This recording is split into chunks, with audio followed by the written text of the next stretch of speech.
নমস্কার প্রিয় বন্ধুরা, সবাইকে লাকি ব্লগ রেসিপিতে স্বাগত জানাই। সবাই আশা করি ভালো আছো। তো আজকে দুপুরের মেনু কি তোমাদের দেখায়। এখানে বেগুন দিয়ে আলকা দিয়ে ঝাল করেছি, আর এখানে দেশি মুরগি মাংস আলু দিয়ে পাতলা ঝোল করলাম।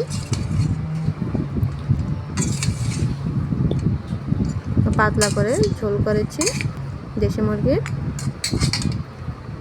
আর আছে দেখো, এখানে পোলট্রির মাংস আছে। তো পোলট্রির মাংস এখানেও আলু দিয়ে দেখো একদম মাখা মাখা করে রান্না করলাম দুপুরবেলা খাওয়ার জন্য। আজকে একসাথে দুটো মাংস খাওয়া হবে, দেশি মুরগি আর পোলট্রির মাংস।